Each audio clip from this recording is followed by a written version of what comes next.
Bienvenidos al módulo 6. Revisemos a continuación esta presentación acerca de las causales de término de contrato contenidas en el Código del Trabajo. En primer lugar, veremos las causales de término del contrato que no dan lugar a indemnización y que no se originan en una conducta reprochable del trabajador o que escapan a su voluntad. Están consagradas en el artículo 159 del Código del Trabajo. Número 1. Mutuo acuerdo de las partes. Se trata de un acuerdo libre y voluntario entre las partes, que debe constar por escrito y ser firmado por ambas partes, y además por el presidente del sindicato o el delegado del personal o sindical respectivo, pudiendo también ser ratificado ante el inspector del trabajo. Además, pueden actuar como ministro de fe un notario público, el oficial del registro civil o el secretario municipal correspondiente. Número 2. Renuncia del trabajador, dando avisos empleador con 30 días de anticipación, a lo menos a la fecha que el dependiente fijó para el término del contrato. Esta comunicación deberá cumplir los requisitos que se señalaron para el número 1. Número 3. Muerte del trabajador. Número 4. Vencimiento del plazo convenido en el contrato. No se requiere la firma de documento alguno ni la concurrencia de ministro de fe. El contrato a plazo fijo solo puede terminar en forma normal por el vencimiento del plazo, no procediendo el desahucio dado por el empleador y en el evento de que éste le ponga término anticipado sin causa legal que lo justifique, deberá indemnizar el perjuicio causado, el que equivale a la remuneración que el trabajador deja de percibir y que le habría correspondido hasta el vencimiento del plazo.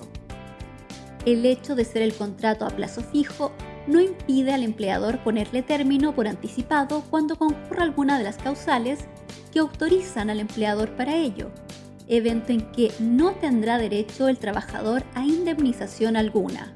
Número 5. Conclusión del trabajo o servicio que dio origen al contrato.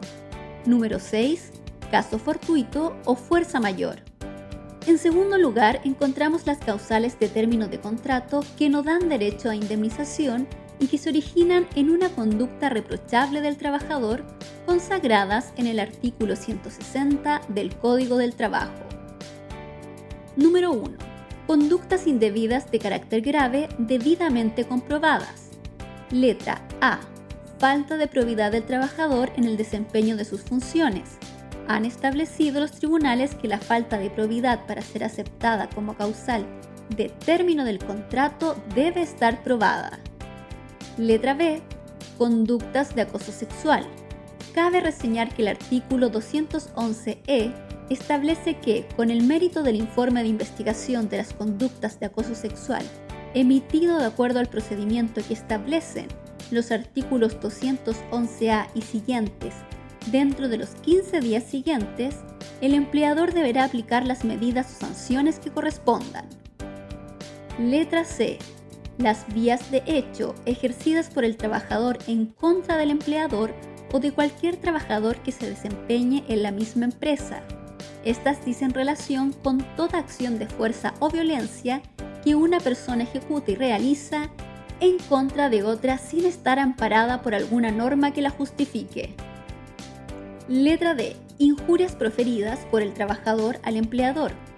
Estas deben ser en función o relación con el trabajo, por lo que las proferidas fuera del lugar de trabajo y por razones ajenas al mismo no son constitutivas de esta causal, pero tampoco se requiere de una sentencia penal que las haya calificado como tales. Letra E. Conducta inmoral grave del trabajador que afecta a la empresa donde se desempeña. Esta también debe decir relación con el ámbito del trabajo y no de conductas privadas, de 5C3. Letra F. Conductas de acoso laboral. El acoso laboral se encuentra definido en el artículo 2 del Código del Trabajo como toda conducta que constituya agresión u hostigamiento reiterados ejercida por el empleador o por uno de los trabajadores en contra de otro u otros trabajadores por cualquier medio y que tenga como resultado para él o los afectados su menoscabo, maltrato o humillación, o bien que amenace o perjudique su situación laboral o sus oportunidades en el empleo. Artículo 160, número 2. Negociaciones que ejecute el trabajador dentro del giro del negocio que hubieran sido prohibidas por escrito en el respectivo contrato por el empleador.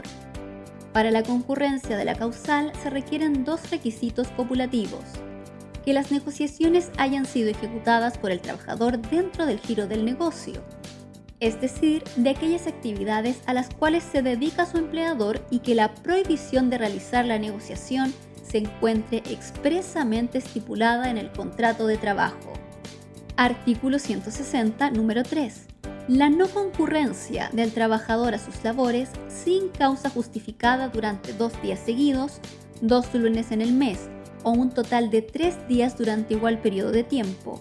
Asimismo, la falta injustificada o sin aviso previo de parte del trabajador que tuviera a su cargo una actividad, faena o máquina cuyo abandono o paralización signifique una perturbación grave en la marcha de la obra. De acuerdo a la disposición legal, existen en ellas 3 tipos de inasistencias o no concurrencias a las labores y un tipo de falta o ausencia injustificada. A. Inasistencia injustificada del trabajador a sus labores durante 2 días seguidos. B. Inasistencia injustificada del trabajador a sus labores durante 2 lunes en el mes, sean o no semanas seguidas. C.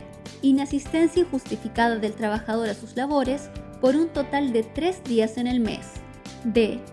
Falta o ausencia injustificada o sin aviso previo del trabajador que tuviera a su cargo una actividad, faena o máquina cuyo abandono o paralización significa una perturbación grave en la marcha de la obra. Artículo 160, número 4.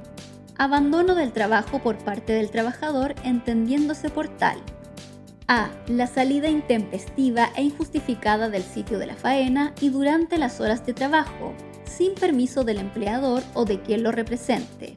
B. La negativa a trabajar sin causa justificada en faenas convenidas en el contrato.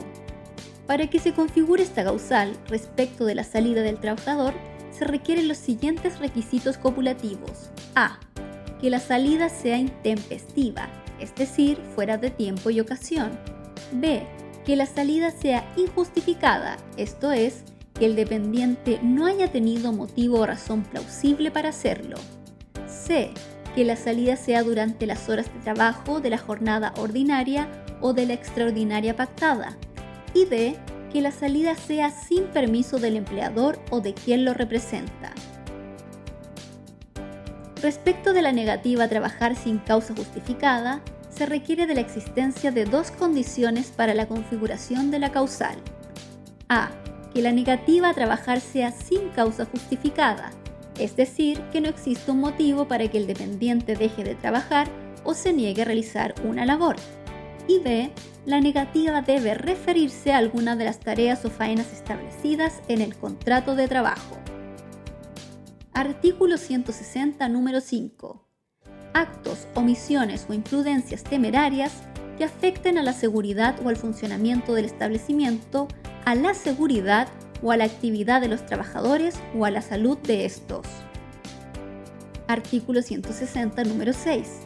El perjuicio material causado intencionalmente en las instalaciones, maquinarias, herramientas, útiles de trabajo, productos o mercaderías. Artículo 160, número 7. Incumplimiento grave de las obligaciones que impone el contrato. Este incumplimiento debe ser grave y referirse a obligaciones precisas del trabajador, correspondiendo a una causal bastante genérica. Sin embargo, no se requieren cláusulas especiales para que un empleador obligue a sus trabajadores a ejecutar su trabajo en forma eficaz y dentro de los términos normales de tiempo, cumplimiento de la jornada de trabajo, cumplimiento de los horarios estipulados, cumplimiento de las obligaciones y prohibiciones del reglamento interno. Ahora bien, en virtud de esta causal, deberán probarse los hechos que se pretende calificar como constitutivos del incumplimiento de las obligaciones que impone el contrato, y deberá acreditarse que estos hechos son de una gravedad suficiente como para poner término al contrato. Así las cosas, los hechos que pueden configurar esta causal son ilimitados. Sin embargo, para que ellos sirvan de fundamento se requiere que sean relativos a obligaciones directamente relacionadas con el contrato del trabajo, sean expresamente o bien de acuerdo al principio de la buena fe en el cumplimiento de los contratos. Deben ser hechos graves y probados, y deben ser sancionados en el momento oportuno, por cuanto de lo contrario puede entenderse que el empleador ha renunciado a hacer valer sus derechos. Causal del artículo 161, inciso primero, que establece la necesidad de fundar el despido en determinadas razones. No obstante, deberán pagarse las indemnizaciones que la ley establece, por cuanto el despido puede fundarse en la causal necesidades de la empresa, establecimiento o servicio.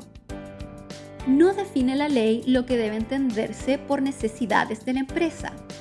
Sin embargo, el legislador ha tratado por vía ejemplar de precisar qué hechos pueden originar la necesidad de la empresa de poner término al contrato, señalando los siguientes: los derivados de la racionalización o modernización de la empresa, establecimiento o servicio, las bajas de productividad o los cambios en las condiciones del mercado o de la economía.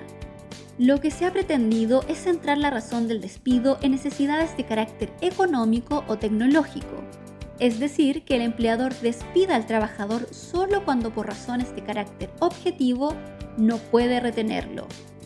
Finalmente, encontramos el desahucio del empleador del artículo 161, inciso segundo, que consiste en la posibilidad de poner término al contrato de trabajo sin expresión de causa, pero aplicable solo a ciertos trabajadores, respecto de los cuales para poner término al contrato de trabajo bastará que el empleador dé aviso con 30 días de anticipación, o bien pague una indemnización sustitutiva del aviso previo equivalente a 30 días de remuneración.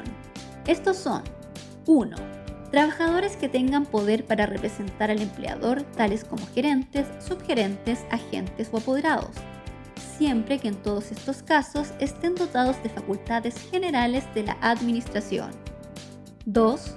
Trabajadores de casa particular, respecto de quienes, además, se establece un sistema especial para el pago de su indemnización por años de servicio. 3. Trabajadores que se desempeñen en cargos o empleos de la exclusiva confianza del empleador, cuyo carácter de tal emane de la naturaleza de los mismos.